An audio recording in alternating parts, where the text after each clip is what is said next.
And I want to introduce Malachi, who's going to talk about New Orleans, and then moderate the panel and introduce our wonderful panelists. We also have, for the first time ever, Sergey from Russia joining us. Great to have you here as a new IATR member, and many members of the Russian Federation are going to be joining the IATR in the coming year. Thank you. Malachi?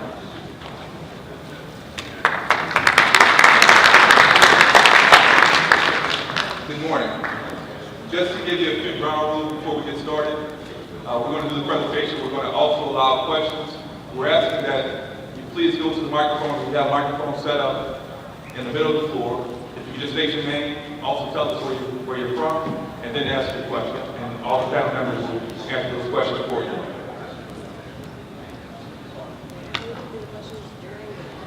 We're going to hold the questions to the very end. So the questions will be held to the very end of the program. We're here today to talk about regulatory reform. And when you think about regulatory reform, it's something that's hard. Individuals do not like to change. You know, we know that change is not a very easy thing, but change is always a good thing. You know, it's a good thing that we've all changed and we've grown up. When you normally come into this process, you're learning about regulating. You know, there's not a school where you go to and say, when you're growing up, I want to be a regulator when I grow up. You know, this is something that's new. This is something that you come into and you learn about it. Normally you learn about it through experiences. Today we have an opportunity to tell you about our experiences so that you don't have to make those mistakes yourself. So you can come into it with a better grasp on how we did things. And that's something that we want to make sure we share that information with you. Whenever you go through a process of reform, there's certain things that you have to have. First, you have to have a vision of where you want to end up. Where you want to end up with as far as your reform and how you want your transportation systems to be. Another thing you need to do is communicate. You need to communicate that plan not only to your staff members, but to the industries. And that's something, you know, bringing stakeholders together, that's something that you're going to get a little bit of feedback from the different panels. Also, you need leadership. You can't just have the direction that you want to go without having somebody who has the courage to lead that process. You know, we've been successful and I've had an opportunity to lead two major U.S. cities with the city of Atlanta, as well as the city of New Orleans. And in 2012, we did some major reforms in the city of New Orleans. When I took over in Atlanta, we didn't pass the reforms, but I had to implement those reforms. So I came in probably a few months after they went through that battle, but I had to implement it. And you know just as well as I do, implementing things is harder than just changing the rules, because that's when you start dealing with the lawsuits, that's when you start dealing with folks not wanting to comply. That's when you deal with the timelines. Because if you want the reforms done, you know, getting reforms passed, you know, I view it now as probably the easy part, but implementing it is the difficult part. One of the other things that you're going to need is discipline, because you're going to have to operate with a lot of noise around you. As I mentioned before about the lawsuits, you're going to deal with protests. And if you don't have tough skin, you're going to get some tough skin before the process is over. Finally, you want to do, like I said, implementation, but you want to also do follow-up. Follow-up is important for you to assess the rules and regulations that you pass. There's going to be some times where you're going to pass some things, you're going to go back and revisit those things and improve those things. That's some things that we did with the accessible taxi cab program. We listened to some best practices and everybody was talking about insurance. Well, you know, an individual is more likely to be injured in an accessible vehicle than they would in a normal taxi cab. But you still have to make sure that the standards are the same across the board. So when we first passed the insurance requirements for accessible cabs, the insurance requirement was 4 times higher than with regular taxi cabs, which was cost prohibitive. So we found some problems with that and went back and corrected those things. With that, I want to introduce some of our panel members, some interesting folks that we have with us today. We have Tina Paez, who's the director for the Administration of Regulatory Affairs Department from the city of Houston. Tina's been in this position now a little over 18 months, right? As the director. I just got appointed last night. Okay. She said she got appointed last night, so a little over 18 hours, I'm just kidding. She's been in this position now about 18 months, but before that, she served as a deputy for about 10 years, so she's been in regulation for a very nice time. We also have Joe Moore. Most of you I warned you guys about Joe, but to be honest with you, Joe is a very good guy. I met Joe back in Anchorage, Alaska. That was my first conference, and he was one of the guys who took me under his wing to try to show me and share information with me. That's something that he's going to share with me today as well. If he makes you kiss the ring, just bow down and kiss the ring. Next we have Jim Nye. Jim Nye is going through some good things in Philadelphia. He's from Philly. We call him Jim from Phil. He's got some things that he's just done some major reforms, and he'll talk to you and discuss those things with you as well. Then finally we have, I want to make sure I pronounce this correctly, Sergey Marcinu, who's with the Coordination Council of Professional Taxi Associations out of Russia. And when he has his opportunity to present, he's going to also have an interpreter. So we ask beg your patience for that. With that, without further ado, I want to introduce Tina Paez. Tina. So before we can talk about any reforms we did in Houston, I need to give you a little background. Houston actually has really, really good regulations. We always had criminal background checks for our drivers. They're 10-year criminal background checks. We have drug screens. We have physicals. We've always had training from our major companies. We've always had vehicle inspections. And things like credit card GPS, which is what I first discovered in 2011 when I came to IATR. We didn't even have to mandate it. 75% of the industry did it voluntarily. For the other 25%, we mandated it this year. But 75% of the industry went and did it within the first year after I came back from IATR and talked about it. And as for accessibility, that is a very big issue, and it was a big flashpoint during our discussions this last year. But in Houston, 11% of the taxi cab industry is already accessible.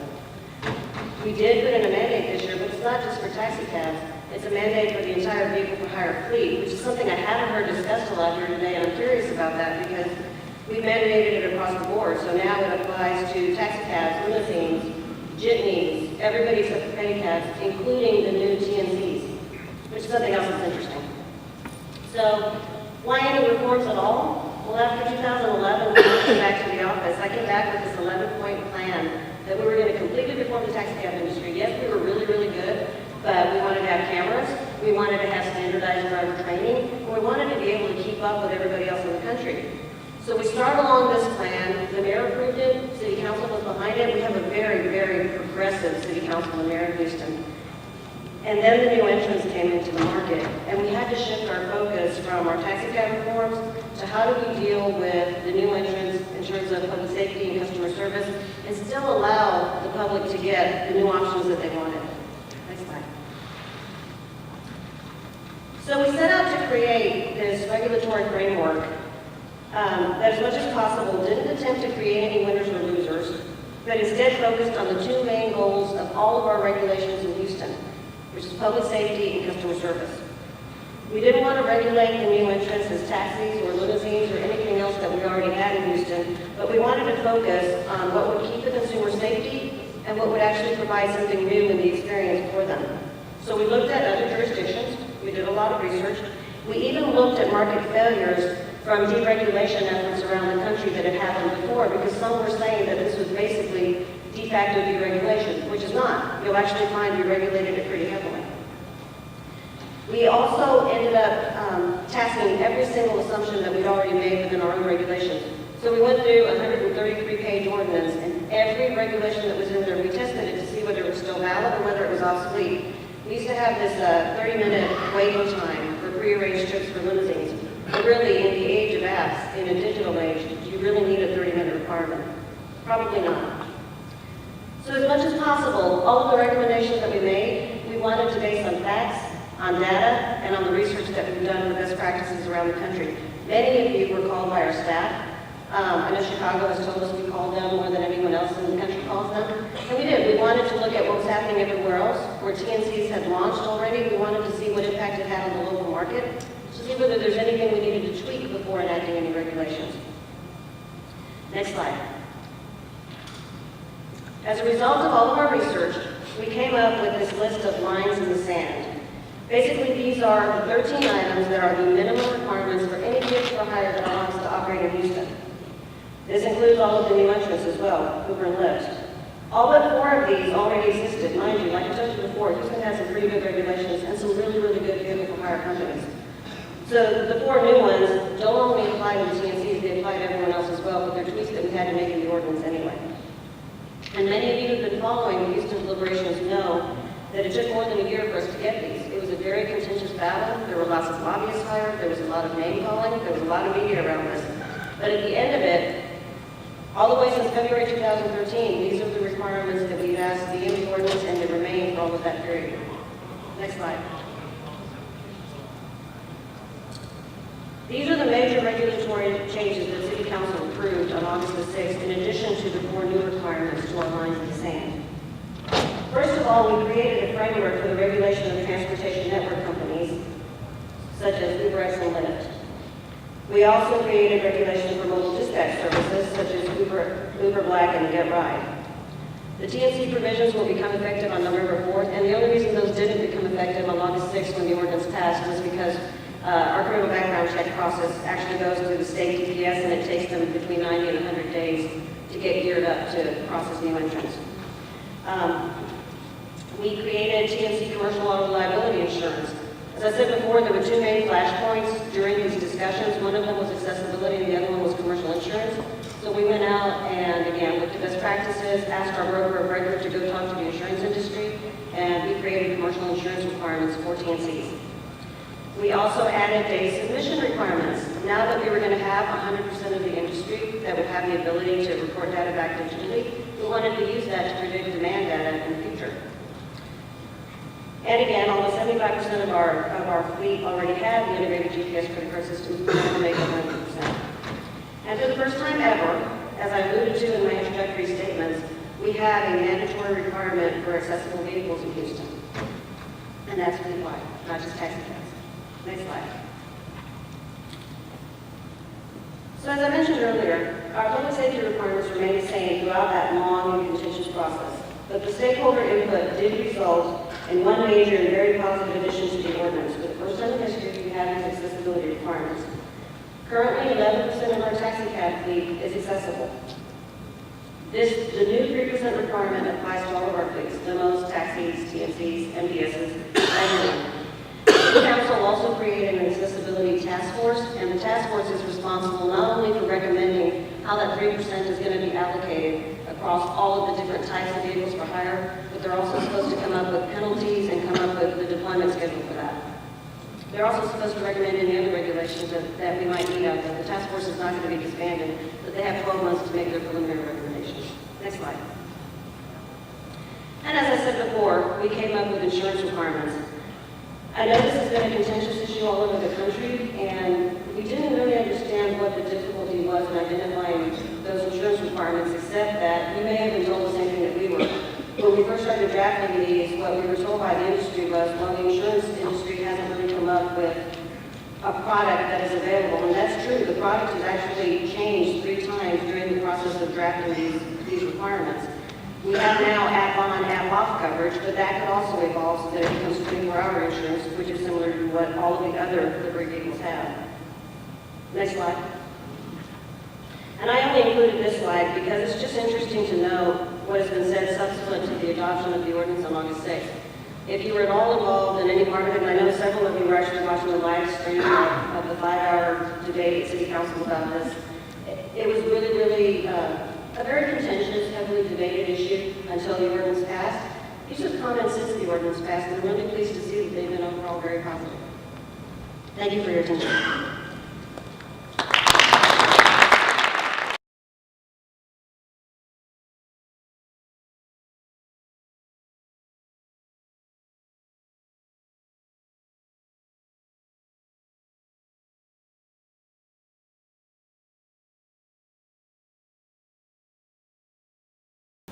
So as we're waiting, I'll just give you a quick little background. Our last reform was back in 1998. I was then asked to go see the mayor who wanted to start looking at some reform. And this reform he wanted to start was small steps, addressing that through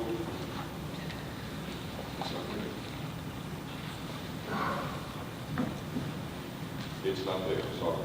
So he said, let's look at doing some reforms at our 2 major economic engines, which is Miami International Airport and the Port of Miami. Well, so with that task, believe it or not, it expanded all the way into countywide reform. And one of the first things I wanted to do was also, like Tina, was try to get some input from our stakeholders. So I went to the airport and the Port of Miami and the industries and started getting some feedback from them on what they wanted to see. Of course, it's important, but the industry always, as we all know, sometimes is a little reluctant to changes.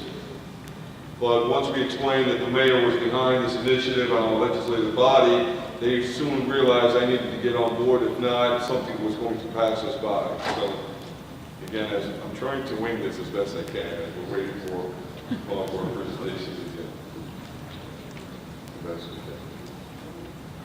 So the program we decided as we move forward was we titled it Ambassador Cab because we wanted to elevate that service and distinguish it from all of the relevant vehicles within Miami-Dade County.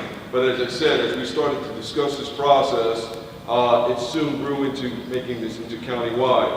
What we decided to do was do it into a two-front approach. One, of course, being in first year, which was passed in January of 2014, and the other was to thank you. So I can see a little bit of the vision here. To go countywide in 2016. So again, we decided to do that. Now, believe it or not, Miami-Dade County didn't have no mandate regarding credit card processing. So we started looking at that, ensuring most of you all have the same requirement, backseat credit card processing system, listing all types of on the receipt, tips, fares, tolls separately, and of course it has to interface with the taxi meter. Now, there was a different twist to this, was one of the things that we heard repeatedly over the years and up till recently, until January, was who's going to pay for the merchant fee? And our board was trying to be understanding and sympathetic to the industry, so they came back with this idea of a cash discount. So if you're paying cash, you'll get a discount. If not, then you will pay what the fare registers on the meter itself. Florida has a state statute. You cannot charge a surcharge for any credit card process.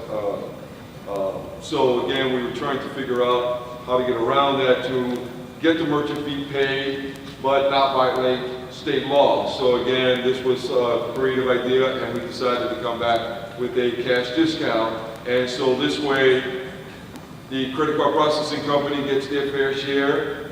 We also incorporate some money into that to pay for the actual equipment, and ultimately the driver will then get their full amount minus these cash, minus this cash discount. So again, that was something else. Of course, the standard you'll normally see is the drivers must get their money within 2 business days, GPS, and one of the things that we encountered was this SunPass is an easy pass for some of you all depending on your jurisdiction. It was never mandated, so we then said, listen, we're going through a toll cashless system. Every vehicle has to be equipped with this SunPass device, so that was part of that reform as well.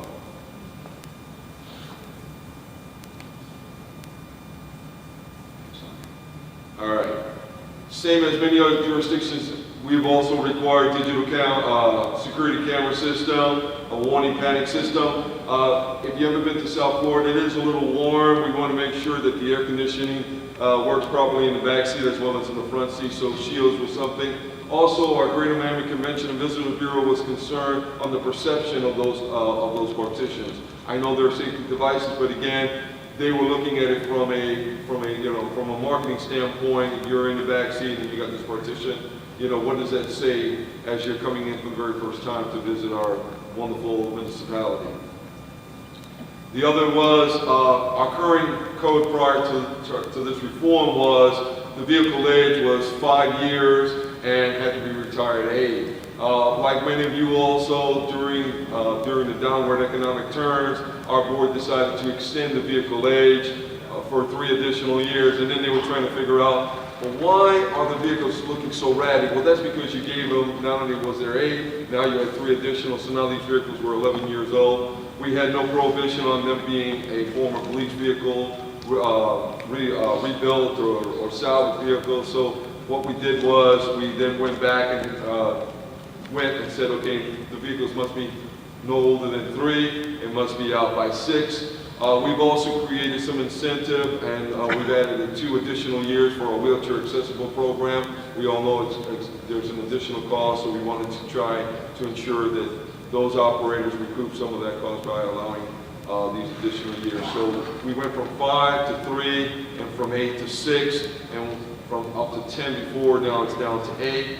The other thing was we looked at alternative fuel, and we provided an incentive for them to grant them priority access to both the airport and the seaport. So those were some of the things that we looked at from the stakeholders and, from them from that standpoint.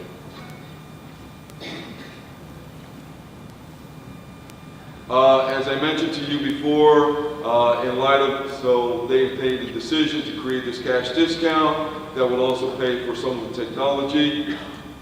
And as I mentioned, we did a kind of a 2-tier system. The first will go into effect February 2015, and countywide would be February of 2016.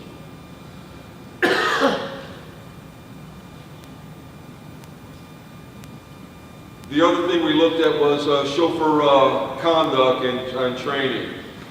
So starting February 2015, these drivers must be all registered as ambassador cabs to be able to pick up at both Miami International Airport and Port of Miami. They must open the doors. They load and unload unless otherwise instructed by the passenger.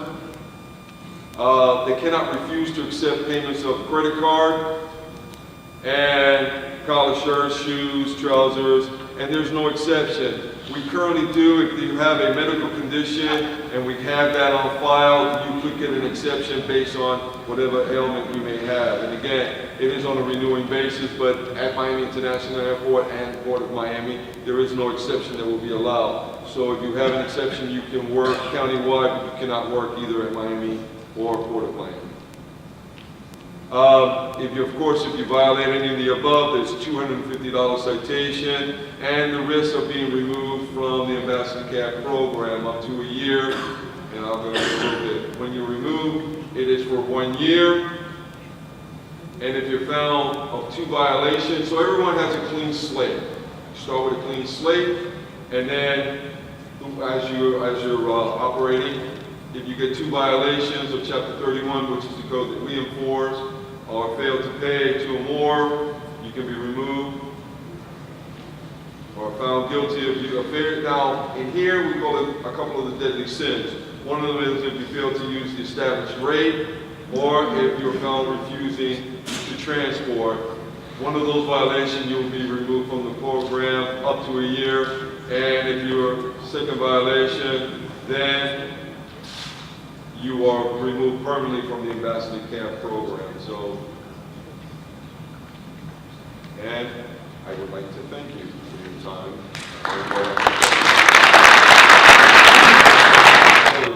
I have a question that I would like to ask the panel so far.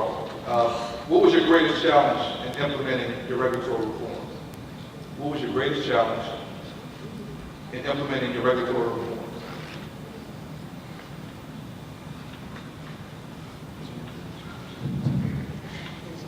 It is. For us, we've always worked so well with our taxi cab industry and our limousine industry, and we have no complaints about them. They really work excellently. They're great operators. And for them, it was a betrayal that we were drafting regulations to allow the apps to operate as well. The way that we looked at it is the regulator is not responsible for choosing winners or losers. The regulator is responsible for balancing the interests. We told them all along, no is not the right answer. There has to be a way to make this work so that the public can have options and that those options are all safe for them. And once you approach it that way, City Council understands that, the public understands that, and everyone knows that at least you're approaching it in a fair way. Was it still contentious? Yes. was there's still a lot of hurt feelings, yes, but in the end, you saw the statements they made to the media. In the end, everyone has come around and realized we didn't leave anyone out, and we certainly didn't try to shortchange anyone. Thank you. Next question. How did you bring all of the stakeholders together to achieve your reforms?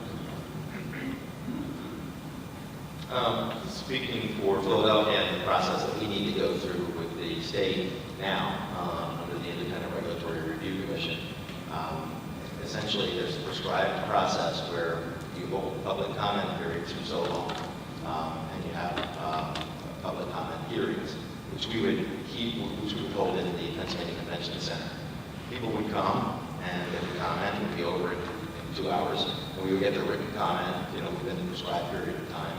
And basically, we had everything we needed to go on with the rulemaking. So it's become a simpler process for us. So I've enjoyed it actually. Thank you. Just to give you a little background on when we did New Orleans reforms, we held over 36 public meetings. Not only did we hold over 36 public meetings, we also held meetings where we would come in for public comment. First it was the industry, and we brought in the hospitality industry, we brought in the airport, we brought in all for hire industries, we brought in the Commission Business Bureau, the New Orleans Tourism and Marketing Corporation. I can tell you, those were some very intense meetings, and it's funny because when I first spoke to the business community and told them what I wanted to do and how I wanted to bring everybody together, they looked at me like I had a third eye, saying, hey, why do we have to do this? There's no real need for us to do this. We can go to the council and we can probably get these things passed. But I wanted to make sure they understood that if you have all the stakeholders at the table, you're going to get buy-in, and you're also going to get some meaningful comments as far as to improve your process, and we found those things out along that road. We were able also, you heard Tina talk about how the industry thought that folks were, what was the word that she used? Betrayed. Like the industry felt like they were betrayed based off of her holding these meetings. But those things were important because once you start to tear down those walls, now when I see Joe Moore, I don't just see Joe Moore as a taxi cab driver or the business community leader. I also see Joe Moore as a guy who has a family. I see what his same goals are. We all have the same goal at the end of the day, to provide for hire transportation in a safe way, and also to allow individuals to make a living wage. And that's what's important for, I think, everybody. And if everybody knows that we're all on the same page, it helps us to move that process forward a lot easier.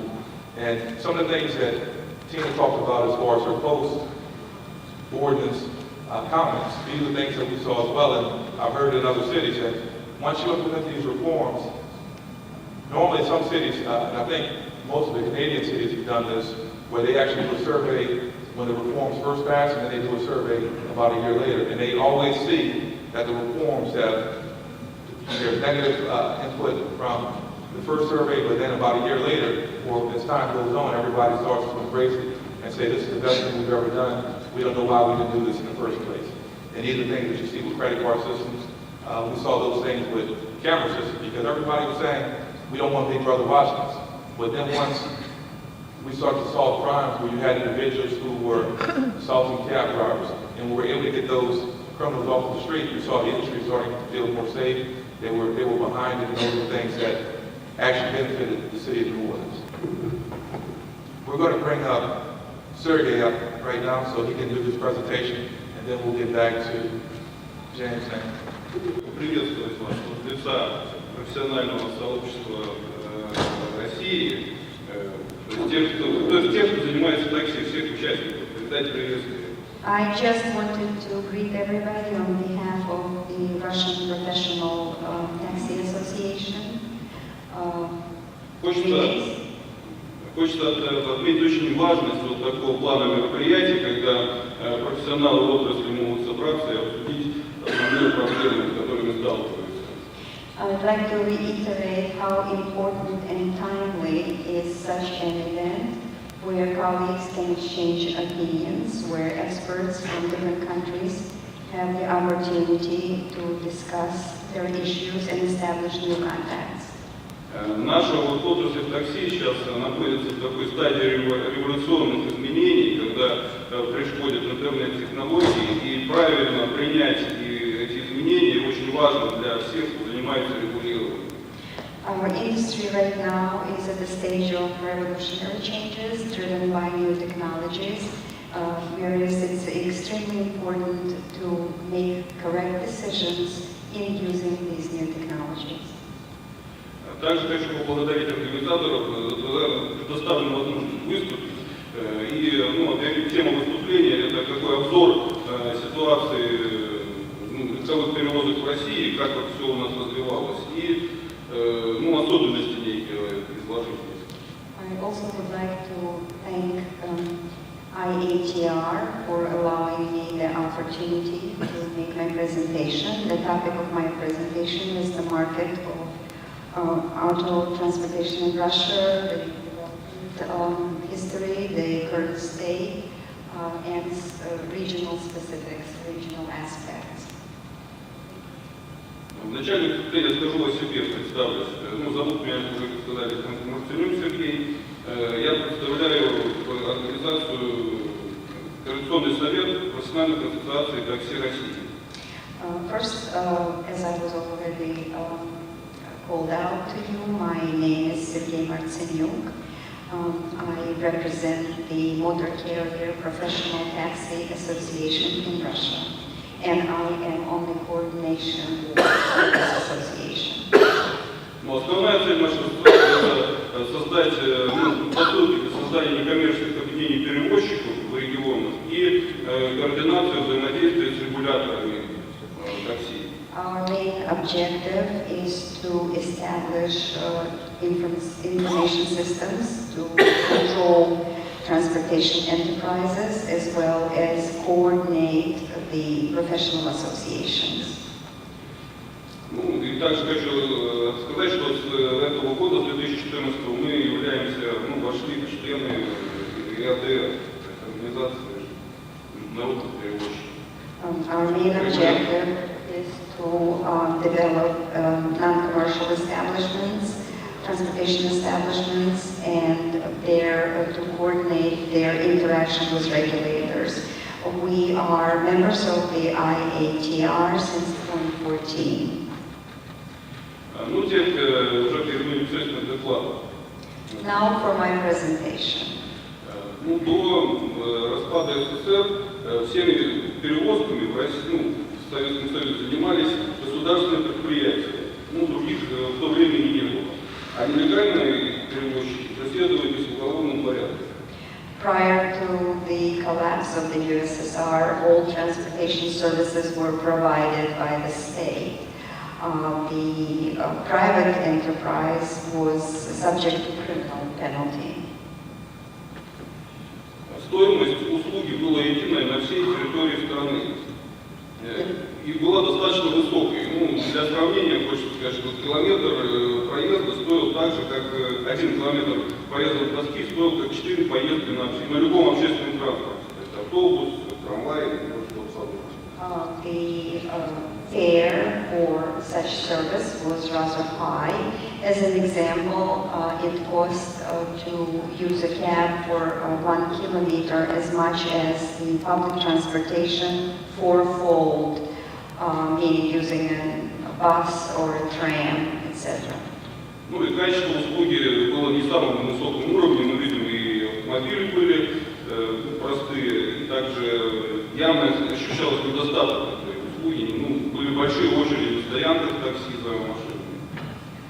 This service left much to be desired. The cars were old and outdated, the waiting lines long. Далее, во времена перестройки все таксопарки были приватизированы, но основной цель всех, кто приватизировал парки, было не оказание услуги такси, а получить недвижимость и земельный участок. At the time of perestroika, all taxi fleets were privatized. But the main objective of these private entrepreneurs was to obtain property and land, not to provide good service. И в период уже с 91 до 96 года услуга такси в России практически перестала существовать в легальном. In the period from 1991 to 1996, taxi services practically ceased to exist.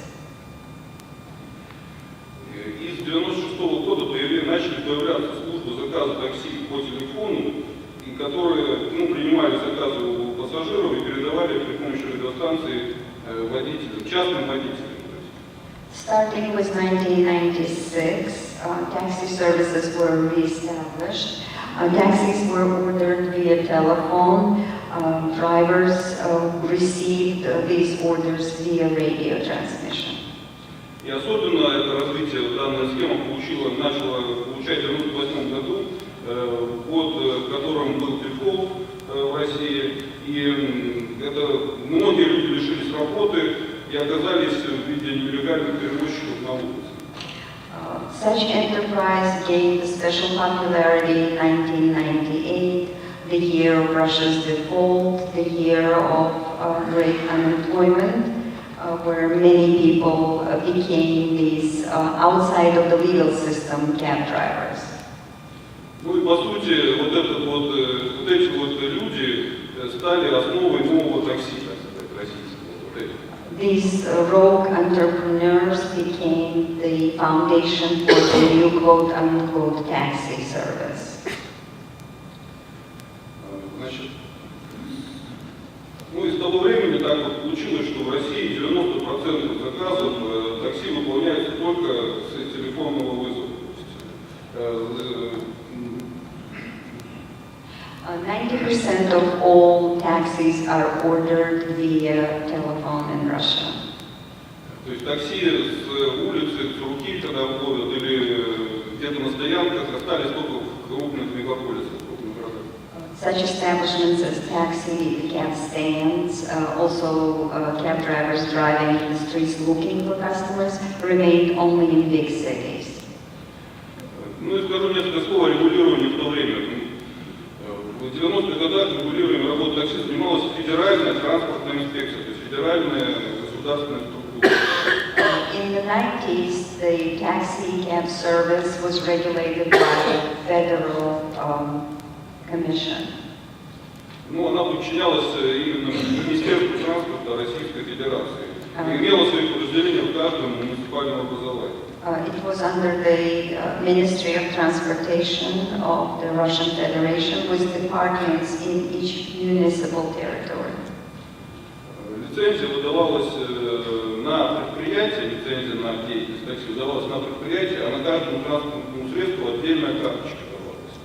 The license was issued for an enterprise with individual operating license card for each driver. Каких-то ограничений особых не вводилось, за исключением простейших требований по обеспечению безопасности, это проверка трезвости водителей, проверка технического состояния машин. Больше никаких ограничений не было. There were no specific constraints with the exception of the technical condition of the vehicle and sobriety of the driver. С 2005 года лицензирование перевозок легковым транспортом в России было полностью отменено. In 2005, the licensing of all carriers was practically canceled. Это фактически начался период полного дерегулирования. Мы прошли, в нашей области в России прошла полное дерегулирование. This was the beginning of the period of complete deregulation of the industry. И в этот же момент организаторами бизнес-такси практически стали диспетчерские центры, которые, я говорил выше, принимали заказы по телефону. Они стали организаторами и регуляторами такси в понимании таком отвлеченном понимании. At that time, the practical regulatory function was assigned to the dispatch centers, the centers that were receiving the taxi requests and orders. Ну и в чем была проблема, что данные диспетчерские центры выступали в роли только посредников, то есть ответственности за перевозку пассажиров и за возможные инциденты они на себя не брали. Всячески выставили такую бизнес-модель, когда они являются чистыми посредниками без ответственности за перевозку и за качество услуг. By establishing the system, these dispatch centers became purely intermediaries without bearing any responsibility for safety or for services provided. Были созданы большие колл-центры, которые обслуживали сотни городов, принимали заказы из сотен небольших городов России. Big call centers were established that were serving hundreds of cities. И такая гибридная схема, которая сейчас получает уже развитие в виде интернет-приложений во всем мире, она уже начала работать в то время, когда клиент общается по телефону с оператором, а водители такси уже используют интернет-приложение. Now we have the hybrid model where the clients still communicate via telephone, but the drivers are using the internet apps. And this is developing very quickly.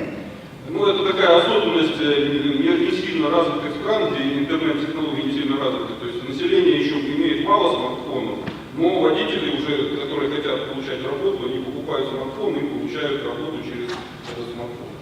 This is specific for a country that does not have a wide development of internet technologies, smartphones, where population doesn't really own smartphones in mass. But drivers who want to be able to conduct business are buying these smartphones and using internet apps. В 2011 году было возвращено регулирование такси в России. Ну, это было вызвано событиями, тоже негативными событиями в Домодедово, когда был теракт проведен, и таксисты там проявили себя очень, проявили себя со стороны, как бы, наживающись на чужом труде. In 2011, the regulation of taxi activity was reinstated. This was driven by the negative terrorist act in the Domodedovo airport, where taxi drivers were only looking out for their personal interest and were not acting positively during this event. Ну да, это очень большой был общественный резонанс и вынудило правительство начинать опять вводить регулирование. There was a big public outcry that then led to the re-establishment of regulations in the area of taxi industry. Но вид регулирования уже был другой. То есть полномочия по регулированию были переданы в регионы России. То есть не раньше, на начальном этапе это был федеральный регулятор, стал региональный. But this time it was a different chain of authority. The regulation authority was given to the regional governments, not the federal government as in the past. Ну вот на данном слайде там демонстрируются, какие основные требования попытался отобразить в данном законе в такси. Ну, в двух словах скажу, он нужен визуально отличаться. Это фонарь такси, шашечный пояс на кузове находиться. То есть иметь визуальное отличие, чтобы пассажир мог увидеть. On this view graph, I tried to illustrate what kind of requirements are in place. Specifically, the dome light has to be present on the vehicle, as well as the checker pattern. Требования к техническому состоянию автомобиля, то есть прохождение осмотра раз в 6 месяцев технического, возрасту и состоянию здоровья водителя. Ну и требования по информационному обеспечению внутри машины, то есть должны находиться цены, правила обслуживания.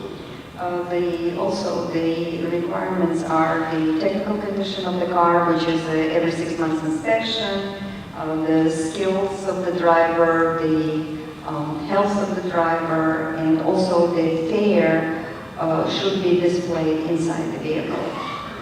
Также регионам было разрешено уже на свое усмотрение вводить цветовые гаммы для обозначения такси, то есть ограничения по цвету. И с 2015 года будет, начинает действовать возможность вводить квотирование. Also, regions were given the authority to determine the color combination and all the visuals for their respective taxis. Ну что хочется отметить, что результатом, вот уже 3 года можно посмотреть, что произошло за эти 3 года, что попытки ввести регулирование и получить какой-то результат провалились на данный момент. It is evident by now that during the 3-year strive to reinstate regulations, this effort has failed. Ну, на взгляд вот основной массы тех, кто этим занимается, профессиональное сообщество, основная причина, то, что под регулирование не попали диспетчерские службы, которых, опять же, я говорил выше, те, которые, по сути, являются нелегальными организаторами этого бизнеса. The prevailing opinion by the industry insiders is that the main cause of the failure is the fact that the dispatcher services were not subject to regulations.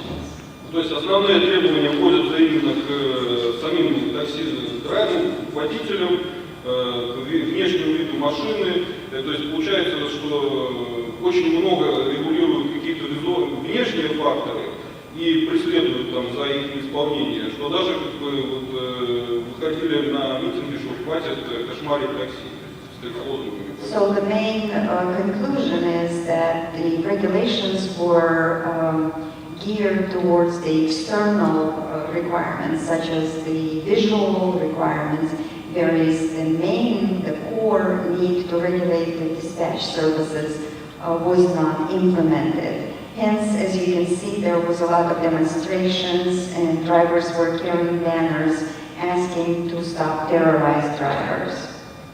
А фактически те, кто нелегально занимается перевозками, те оказались за рамками и совершенно их никто не трогает и не беспокоит.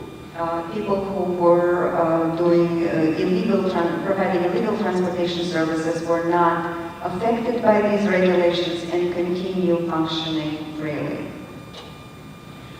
И в данный момент сейчас очень активно идет дискуссия в профессиональном сообществе по теме, каким образом вводить регулирование вот этих информационных диспетчерских служб или сетевых информационных компаний.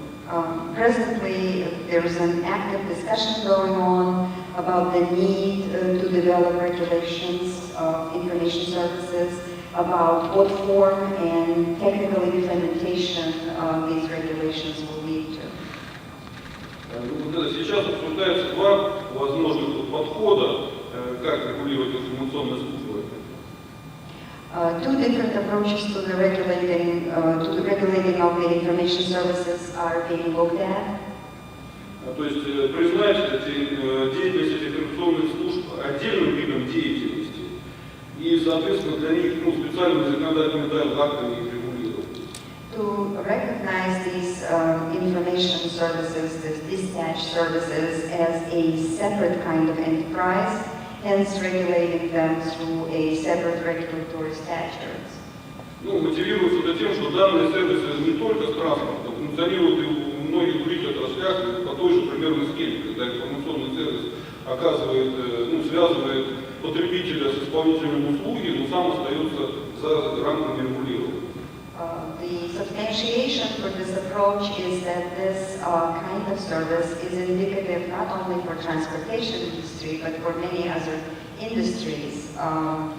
They are the link that ties the consumer with the services and should be regulated separately. И второй подход к регулированию, что считать, что данные информационные сервисы являются, регулировать их в рамках транспортного законодательства, признать их как частью транспортной деятельности. And the second approach is to recognize this information dispatch services as part of transportation industry and regulate them accordingly within the transportation regulations. Вот просто в данный момент, буквально перед моим отъездом, был принят в первом чтении закон о такси в России. Just before I left for the U.S., the first version of the transportation taxi regulation was approved. И перед вторым чтением сейчас очень активная дискуссия. Все-таки на данный момент сейчас в этом законе у нас информационные службы опять остались распутными. Они пролоббированы определенными кругами, и они не вошли в этот закон о такси. Их все-таки пытаются приравнять к провайдерам. And at this point, the information lobby is very strong, and they did not fall under the transportation regulation. They continue lobbying to be considered as a separate, totally separate provider industry. И вот для нас очень крайне важна позиция коллег из других стран к данному вопросу. Все-таки необходимо регулировать информационные ценности, и каким образом они должны быть отрегулированы. Therefore, we're very interested in the opinion of colleagues in this area to get feedback. That was one of my objectives of participating here, to understand what is the approach in other countries. Ну вот, пожалуй, все. Thank you for attention. This is it, and I just want to thank you for your attention. Если какие-то будут вопросы, с удовольствием на них And I'm отвечу. prepared to entertain questions if you have any.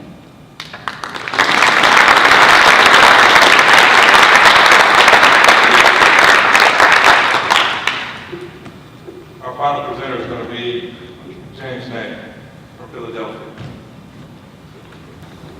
So let me just tell you what our industry looks like. We have 1,600 medallion taxi cabs owned by about 800 companies, about 900 limousines owned by about 100 companies, about 3,750 drivers, most of whom are independent operators, 12 dispatch companies that we issue certificates of public convenience to, so they're regulated parties, just like the medallion owners and the drivers.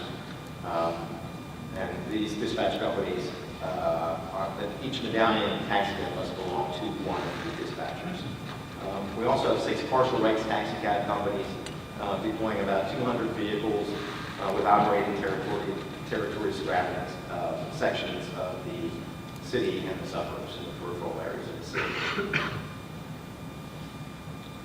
That's our facility, that's our head mechanic and the deputy managers for inspections with the vehicle, with the taxi up on the left. One of the old Crown Victorias.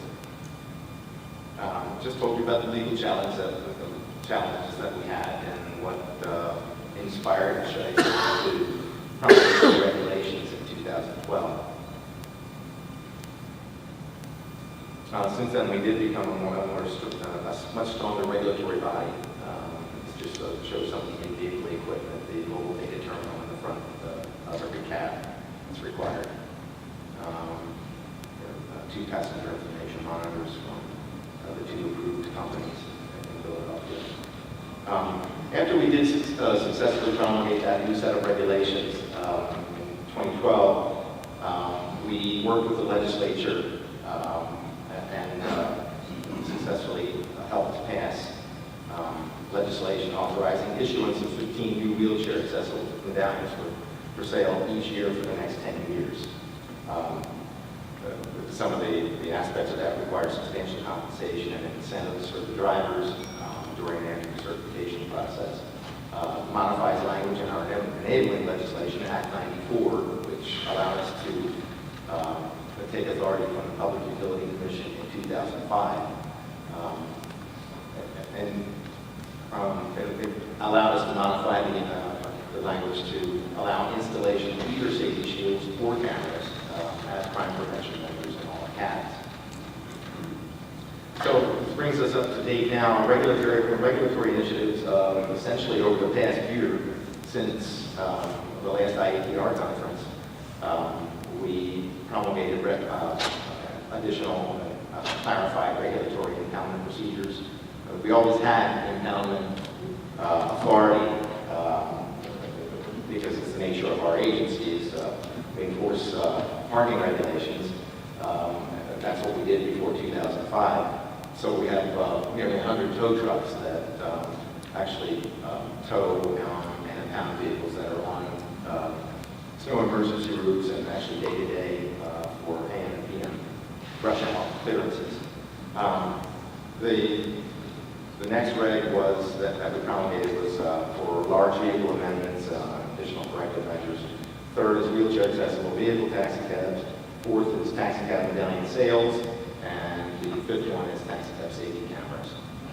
I just told you about the impoundment procedures. The large vehicle amendments was we used to, or thought we used to regulate over-the-road-sized buses that provide limousine-like services, like group and party and that type of thing. Well, the Bus Association of Pennsylvania took exception to that, and they didn't like that very much.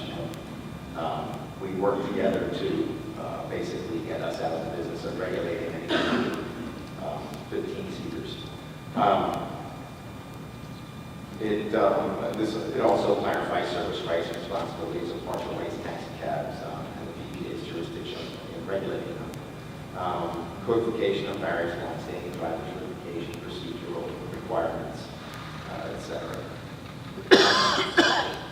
The biggest one, well, in concert also with the next one, the medallion sales regulation, is wheelchair accessible vehicle taxi cabs. We went through an extensive public comment period, as I mentioned earlier, gathering process, and held several comment hearings, beginning as early as February 15, 2012, before the act was passed, and held several more. The last one to sort of finalize all the requirements was February 12, 2014. Established all of them. The weighed vehicle and equipment standards basically are pretty much what are required in many other jurisdictions. The vehicle must be capable of transporting one person seated in a wheelchair secured by approved restraint systems, accessible in Philadelphia from either side or rear. So we will approve either type of vehicle. Modification on those vehicles may only be done by under manufacturer standards by an approved modification entity, which we approve that. We'll post that on our website. But before inspection, the provider must present the certification of an engineer. The passenger compartment distance from back of the passenger seat to any barriers must be 56 inches or more. The ramp may not block the door or window when stowed. Modification of rear HVAC must be done consistent with manufacturer specs. The age and mileage requirements, we did something that was pretty bold, and we don't have new taxi cabs, very few in Philadelphia. But for this regulation, we're requiring that the vehicles must be under 500 miles and or one of the last 2 model years for the manufacturer.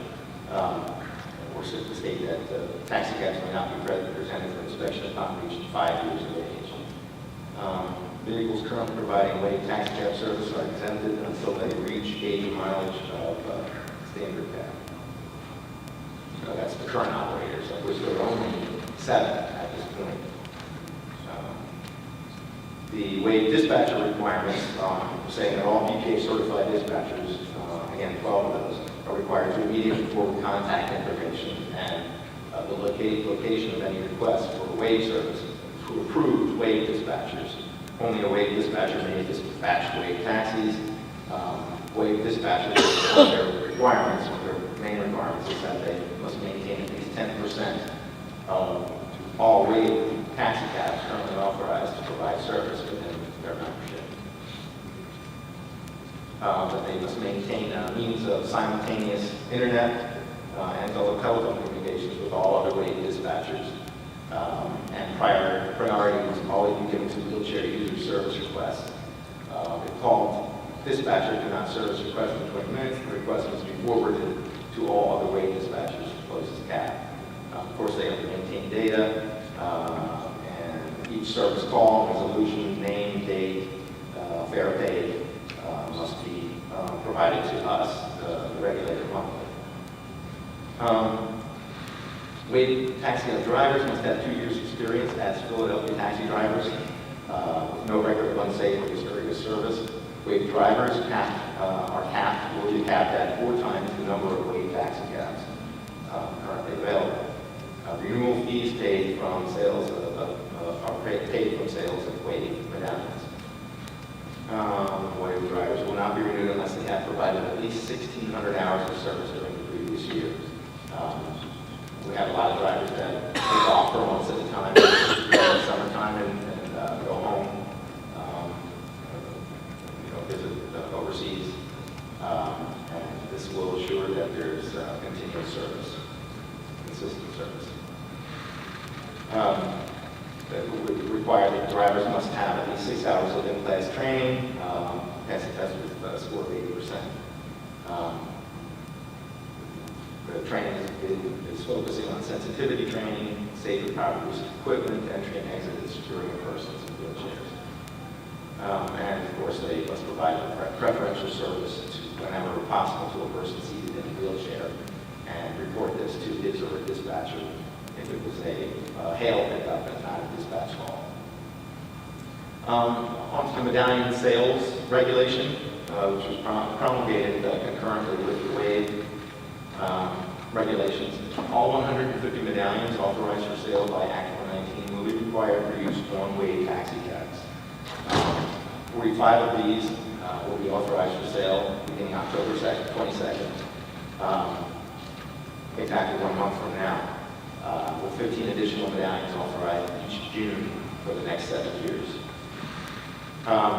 Competitive sealed bid process rather than a public auction will be employed, as it is the Pennsylvania State preferred method for obtaining goods and services.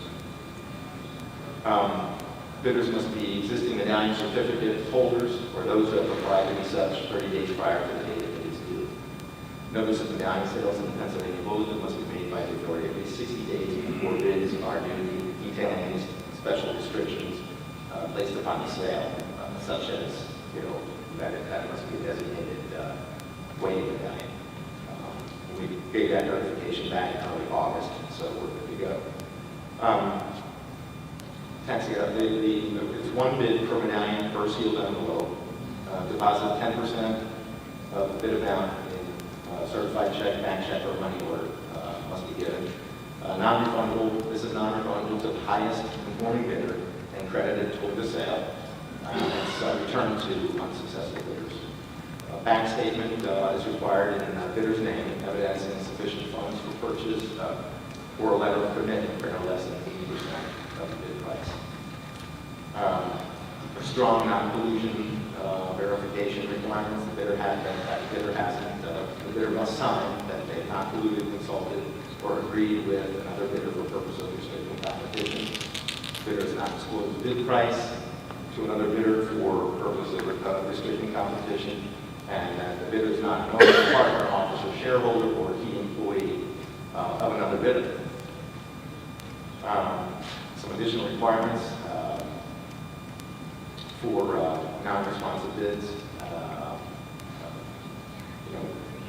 If the medallion comes in, it's below the upset price. If the bid comes in, it's below the upset price, and the one that will be thrown out. For some more, this is just detailing requirements for the bid opening process, non-successful bid review, medallion bid approval process, closing on sale. There are stiff penalties for newly acquired medallions that are transferred within the first 3 years. After 3 years, after closing, to discourage flipping. More specifically, a medallion transferred within 1 year after sold and closed by the authority is subject to a transfer fee 15 times greater than that provided in the fee schedule. Now, sold within 2 years, it would be 12 times greater than the transfer fee. And a medallion sold within 3 years of closing, 10 times greater. As I said, 1 month from today, we're going to be selling our first medallion, and I say cautiously because there are will only be 2 for sale in that first week. So each Wednesday after that, through the end of the year, we'll be selling lots of various sizes of medallions. However, no one can bid for a medallion, any more than 1 medallion at a time. There must be a sealed envelope for each and every medallion. The upset price established for the first sale is $475,000. medallions are going for, they were going for 500 to 50,000. We had some issues with protest wars between some of the big players in the industry, and we dropped the bid, but we just got a new transfer application for 2 for 525 each. And then for any problems with, or issues with those sales, we have some contingency dates every new year through January and February to accommodate some do-overs. The safety camera regulations, regulation that also passed this year. And all of this is coming to a head right now, and ultimately taxi cab safety cameras will be required to be in all of our cabs by the end of the year. But it requires installation of approved safety camera system in all Philly cabs. Must record images, clear images of the interior of the taxi cab, including the faces of all passengers and the driver. Each installation requires multiple cameras as installation of safety shields in all taxis remains a mandatory requirement. That gives a setup right now. This one doesn't have a shield in it, but has multiple cameras installed. Okay. I'm going to wrap it up, but you'll see the PowerPoint. And as I said, this is all coming to a head right now. Most of these regulations have just passed, but they're all required to be implemented within 90 to 120 days. So again, most of this is going to be hit in the street before the end of this year, and then the rest shortly afterward. Okay.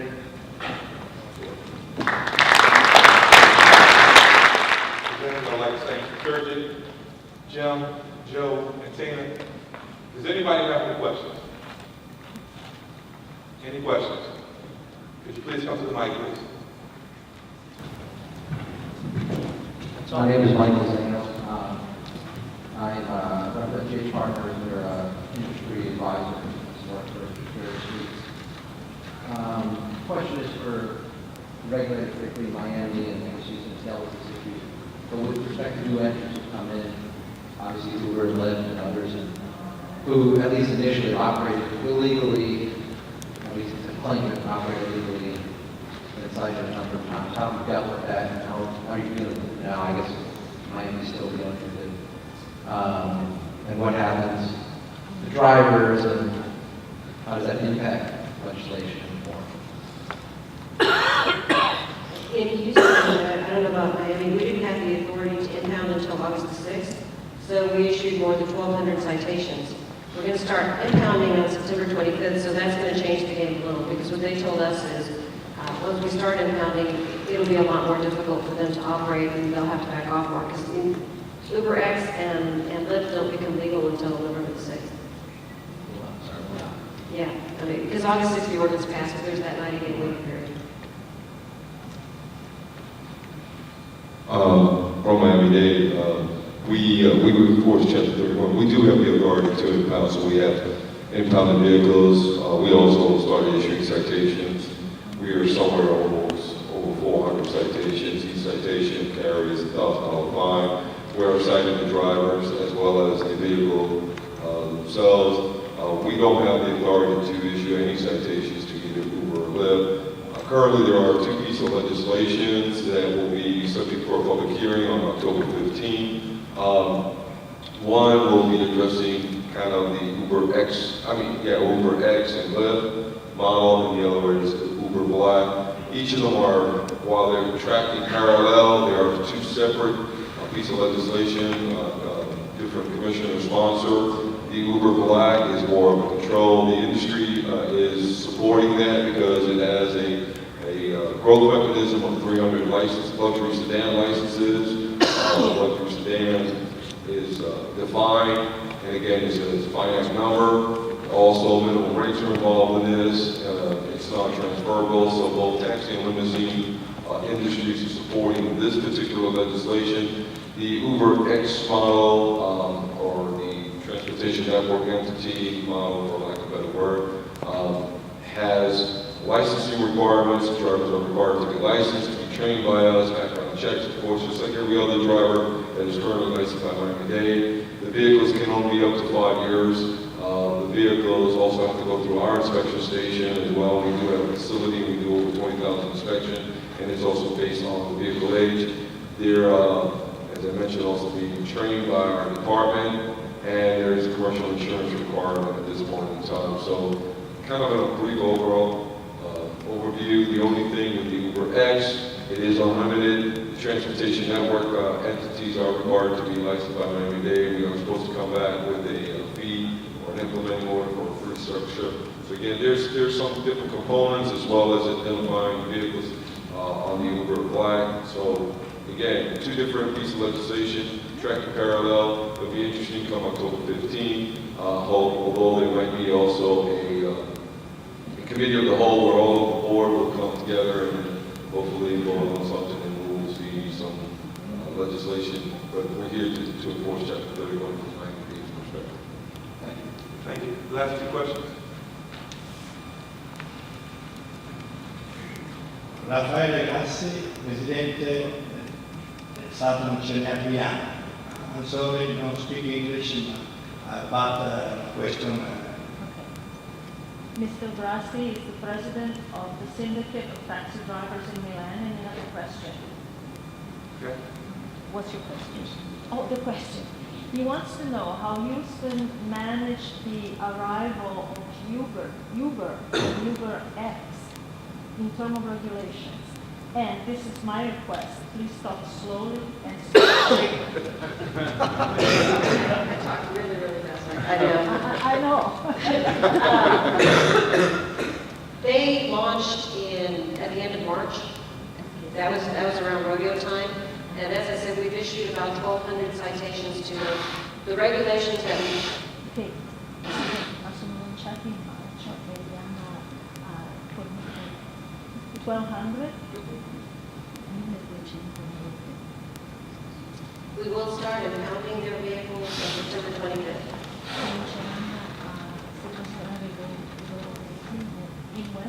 September 25th.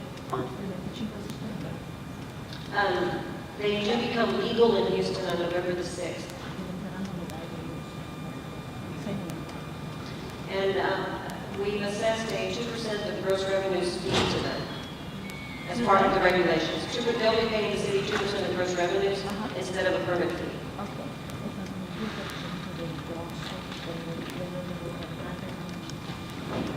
And what Uber has told us is they'll be onboarding about 600 vehicles per week.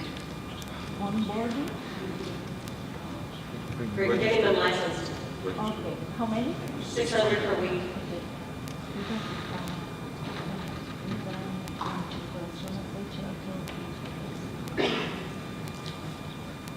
Okay, that's the question. Thanks a lot. Thank you. Thank you. And if you didn't understand what Sergio was saying earlier, he said, for everyone to give me their dessert. Well, let's thank you to Malachi and our panelists. Great job.